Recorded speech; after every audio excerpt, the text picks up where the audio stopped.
The wrong week to quit sniffing glue.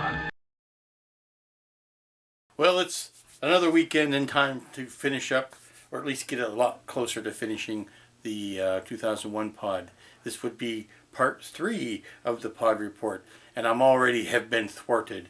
Despite the fact that the tracking online said that my overlays and decals would be in by Friday afternoon, they have yet to arrive. They were not in today's mail, which significantly impacts the amount of work I was hoping to get done today, because I was hoping to get all of the overlays onto the consoles tonight.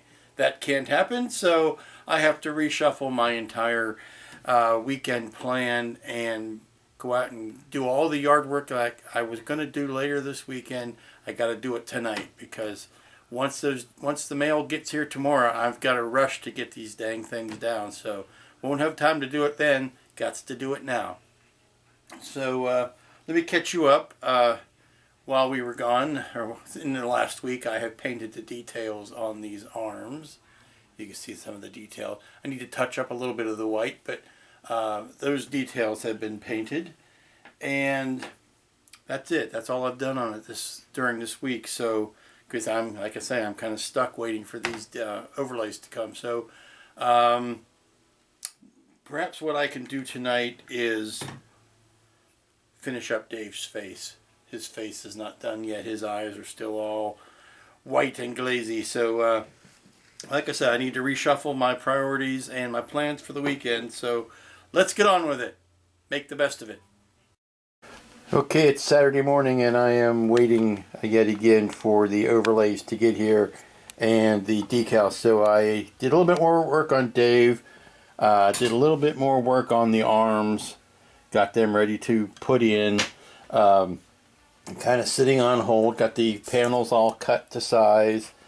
They're ready to go. I've got the back wall.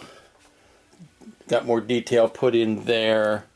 Not much else I can do until the decals get here. Well, it's Saturday morning, and while I am standing vigil next to the post office box, waiting for the mailbox. Trying to sound international there, sorry.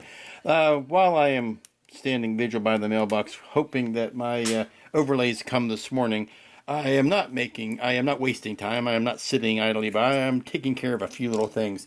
I did some more painting on Dave's mug this morning, and some last night, and trying to get that scared rabbit look that he had, because one thing I noticed from watching the film is that Keir Dullea had a very pale look about him. A lot of pink around the eyes, a lot of I don't know whether it was the unflattering lighting or what, but he didn't look like the healthiest of specimens. Now, when they did him in 2010, they gave him the shock black, the real dark brown hair, and made him look healthier than he actually did in the first movie. So, doing a little bit of work on him, and also taking care of this back step. Trying to get this to stand up. When you put the wall in, or the floor in, you get this little step here, area against the back wall. And what I've done is I just created out of some sheet styrene with a texture to it. Whether you can see the texture, it's got that ribbed texture to it. And I just created a little step that will go kind of back in here like that, to kind of fill in that space, so that when you put the floor in, well, let me put the camera down, hold on one second. You can see with the floor in and the console in, you've got a little bit, you've got that step back there that takes care of that big gaposis where he would be stepping down. Boy, it's tough to get the camera in there, but there, just creates a step. Let me see if you can see it better from the back door here. There, it just gives him a step. Focus. I'll paint that black, or maybe I might paint it gray, but gives it a step down. Just a little bit of a more easier transition. Okay, now the other thing I need to do is make some sense out of this mess. This is the table full of Mars Hopper. And I've got sub-assemblies made up. I've put engine bells on housings. I've built the chairs up, things like that. And now I'm starting to get an idea of just how complicated the lighting is going to be for this beastie. There are 6 lights that use, there are 6 lights, to quote Picard, or to paraphrase, and they look like this when they're done. And with a, just a holding a battery to, they will look like that. And now you have to figure out how to run, the best way to run the wiring here is with the lens in it, or the chrome piece. And you're going to have to get a 3mm bulb in there, you're going to have to break it out through the back, which is not impossible. And there's no sense to try to hide the wiring. You can, celebrate it. You cull it out, you make a big cable because of the scale of this. You could easily pop this on the frame how it's supposed to go, and then have a big coiled cable coming out of the back. So that's what I'm going to do. No sense trying to, like I said, not trying to hide the wiring. This is of such a scale that you can actually call it out and make it look more fun. But I'm going to clean the table off and get rid of the extraneous dust and everything else, and try to start putting some primer on a lot of this. And I'm going to have to get out the Wagner sprayer on this. It's freaking huge. So, and I need to, I know I keep stammering, I'm sorry, but I have to decide how junky I'm going to make the cockpit. Like I said, I want to try something different with this one. I really want to do a custom job. This may take a few weeks to make it look more like a lived-in Dark Star / Red Dwarf type of thing, which means colorful. I don't think that I am going to so I'm not going to go with the paint scheme that's on the box, which is very military gray, brand new, shiny type of use. I'm going to beat it up and give it a lot of color, like it's been used and abused by people who aren't really trained to use it for quite a while.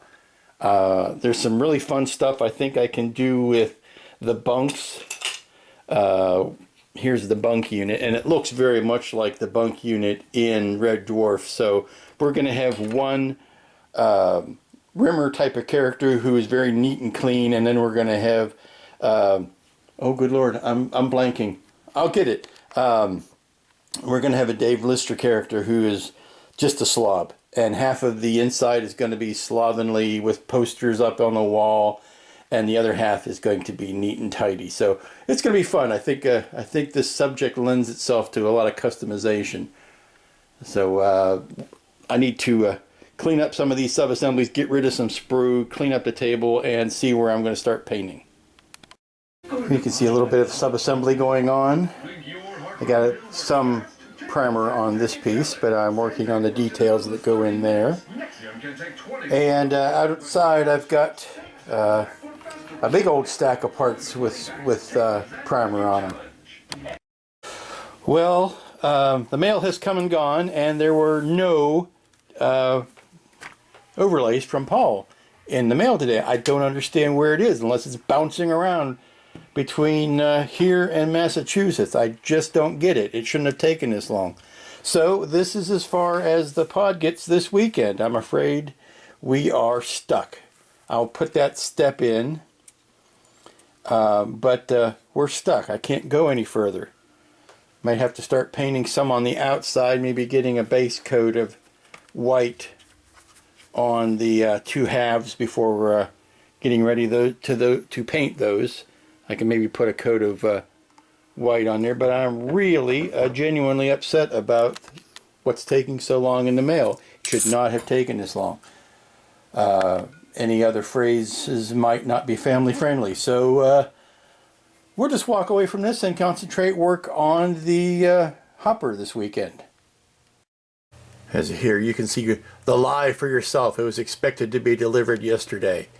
It looks like it left Massachusetts, went to Greensboro, then to Kernersville, then to Raleigh, and then out for delivery, which was yesterday. And then again, it arrived at Kernersville again. So did it go out to delivery, or did it go to Kernersville again? And now it's back to Greensboro. So while it continues to bounce around rural North Carolina, I'm SOL. So actually, I'm SOOL. I am blank out of overlays today. Well, meanwhile, back in the world of things I can do something about, here is the huge stack of parts that are currently enjoying a coat of primer and a little bake in the sun, or in the shade, but sun adjacent. So here you go. And what will happen is I will pull these out of the sun in a while and do some sanding and see if there's any puttying that might need done, or subsequent coats of primer. And we'll go from there. Okay, here's the refuse. I've chopped all the useful bits and put them in these boxes here, in this box here. And this is the resulting sprue that is no longer needed. So clean all that stuff up and try to make the best of the rest of the weekend. Okay, we're getting our first look at what the ultimate goal will be, and you really can't tell apparently from this camera and this lighting, but the ball is a lovely shade of peekaboo blue, and we're going to be doing some metallic grays and some black accents to it. But the here is the center strip. Now that's been painted with black and then a little bit of Tamiya metallic gray on it, and it's pulling out the details beautifully. Now I've not aged this up or dinged it up or done any of the dirtying to it. This is strictly as it is, but that's mighty pretty. And you can, I'm going to be dry brushing out some various metals and stuff, but the detail on that really pops once you put that top coat on. And it looks wonderful next to this blue, which I am not touching because it's enamel and needs to dry overnight. But when the contrast of the blue and the metallics, really quite nice. Okay, getting ready to settle down for the evening because there's new Doctor Who tonight, and that's got my first priority. Here maybe you can see the blue a little bit better now that it's gotten later in the day. But this is the table full of mess. Can't make it any cleaner than this. And then I've got parts down here that have been primed. I've got parts up here that have been primed and top coated.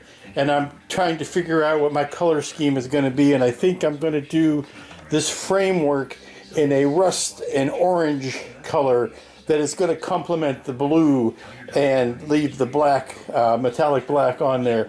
So I think that's going to be a nice three-color combination.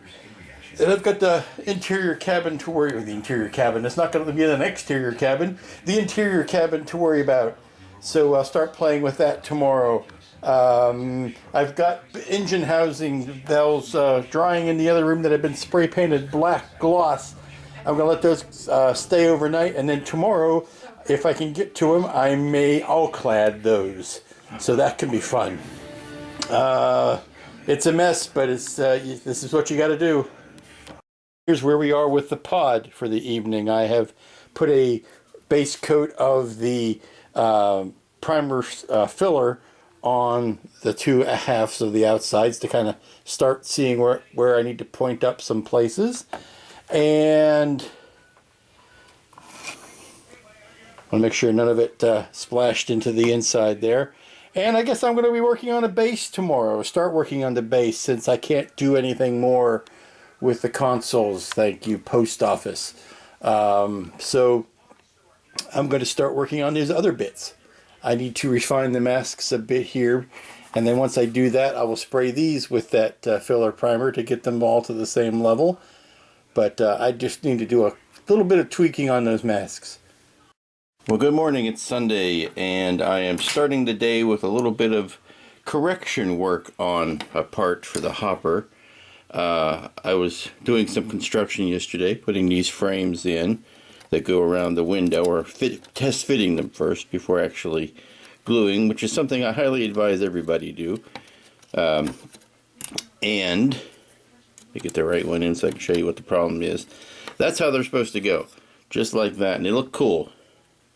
However, from the back, they look very uncool. If you put them where they're supposed to go, which is like that, everything is hunky-dory. But look at that big gap there on the back of that part. That's unacceptable. That's just the negative part of this mold, and I cannot find for the life of me any detail or any instruction where it says that you need to add another piece there. So I am going to cover those up because I really don't like it. So that's what strip styrene is for. I'm just going to add a little bit to the back of that to take care of it. Well, now that looks just a whole lot better. No big gap behind that box anymore. Just beefed up that frame a little bit. I don't know why they didn't insert some sort of little, or include some sort of little insert there. I don't know, but I would advise anybody who's building this kit to do the same exact thing. Okay, here's a mess of brown. Now I spent minutes upon minutes custom blending, pulling out paints and saying, oh, these will look good together. And I tried to mix up a unique color, and what I ended up with was brown. I was going for a rusted color, and I could go in and add some contrast to this and certainly some oranges to it. But for right now, this is a good base color, and I think goes well with the light blue of the rest of it. Now this is, like I said, the light blue is a base, this is a base. This is what I would imagine it came out of the factory with this color sprayed on it. And it's up to me now to age it and beat it up and weather it and do all that kind of stuff to it. So you got to start somewhere, and I start with brown. Now I'm going to see how the bells, engine bells, are drying. I sanded them and I've recoated them with black, and I am going to get some all-clads on those. That should make it stand out quite nicely, don't you think? Here's a good sense of how the contrasting colors go together, or contrast in this case. This is the light blue with the brownish slash rusted color on the base. And I'm going to do some grays and maybe some cream in here to further bring that out. I think it's really going to pop once it's all done. And then of course here is how the metallic black goes along the top. Nice. Okay, more work continuing on the hopper. Needed to start masking some shapes, so I pulled out the old computer and Final Cutter, and I'm masking off a shape here, and I'm painting that. Oddly enough, the color is called Hopper Beige, so I felt it was meant to be, and that's making a nice contrast to the blue. Blues and browns seem to be the prevalent color scheme of the hopper. So that's what we're going to go with on that. And like I said, it's going to be aged up, but that's just your base color. And starting to paint in some detail on the brown. And these will get two-tone effect. They will be that black with the metallic gray over it, like the top strip, and then the sides of this are actually going to be this color of dark blue or medium blue. As a matter of fact, it says it is, oh, I don't have all day. It's medium blue. But let's show you what's out on the other room. Here we have bits of everything. We have bits of framework, and these are the sides, and you've seen that. And this is the cockpit for the cabin, which you may not have seen a lot of, kind of put together. And I'm devising what kind of lighting that's going to have. And here's the window frames, which you can see has that darker blue in it. That's going to be on the landing gear.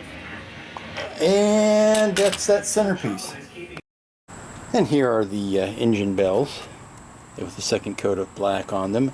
And what I'm going to do now is take them in and do some all-cladding on them. And this is my wonderfully mown yard, which I just finished this morning. Yay. This is a box that's going to end up being the base for the pod, the space pod. You can kind of guess where I'm going with this, being black and monolithic. And the inside will be white and lit up.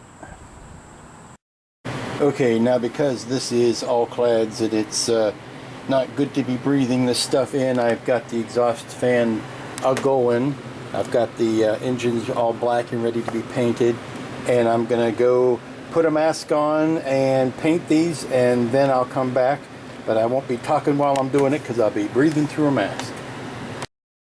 And there is a collection of all cladded engine bells, and we're going to let those dry a good long while. Probably won't even touch those the rest of the day.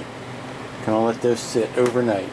Come back to them, gusky them up a little bit tomorrow or for next week's report, either way. Okay, for the last thing that we're going to do for this weekend before I put this video together is I am going to take the masks that I have made, the tweaked ones that are slightly adjusted from the originals, and mask off these black areas so that I can put a coat of the white on top of that, which will be the sandable white primer, and then I can start the top coats of the Duplicolor Arctic White, which will be the final color. Okay, these are masked and ready to paint. So what I'm going to do is hit them with Reefer White. Reefer White, don't shake it. And then I'm going to do a light coat of Reefer White to kind of cover everything, and then a very light coat of the Polar White, the Duplicolor. But I'm going to let this dry good and long before I put the Duplicolor over it. Yeah, so I got carried away with the white. Go sue me. I wanted to see what some white would look like on the front of this. It's been so long since I started it. I really wanted to get some final color on there, and it's just going to be serving as a base coat. It's not the high gloss appliance finish that it's going to have. It's just some Reefer White on here, and it looks good, and I wanted to see it, so there you go. I want to end the disappointing weekend on a positive note, so there you go. And we're down to the end of another weekend, my friends. Not the weekend I had planned to do. If you could see Dave's face over here, he's saying, "Where are my consoles?" So it was not. Sometimes this is the way it goes. You plan on doing something, and then something out of your control throws a whole monkey wrench into it. I had given thought to the idea of saying that this weekend's report was sponsored or brought to you by the letters P and O, as in PO'd at the post office, because I did not get the overlays that I expected. I expect to get them Monday. Of course, I expect a lot of things that never really happen. So once those come, I will jump right on them and get the inside of the console done and try to get that buttoned up. I really wanted to get those two halves put together this weekend. That was my main goal, and that didn't happen. So you live and you learn and you adapt to it. So I did get a lot of work done on the hopper, work that I wasn't planning on doing, and I kind of forced my decisions on a few things that I've been putting off as far as color and style and things like that. So that's further along than I thought it would be, but it's another one of those inside out kits, because I have to build that whole cabin area and get that all detailed before I can close the two halves around it. One of these days I'm going to build a model that you can go from right to left and build instead of from the inside out. But until then, this is what you've got to deal with. I did get a coat of white, or a base coat of white on the pod, and that makes me happy. I did get the metallizer on the engine bells for the hopper, and that makes me happy. I got the colors kind of sorted out for the hopper, and that makes me happy. So, and I got yard work done, and that makes me happy. I didn't go to church today, and that makes the Lord very sad. But I have an agreement with myself that if I'm ever going to skip church, I got to do something I wouldn't enjoy instead. So I did the yard work. So until next week, when we will try to have this picked up again, have a good week, and I'll see you next time right here. This sort of thing has cropped up before, and it has always been due to human error.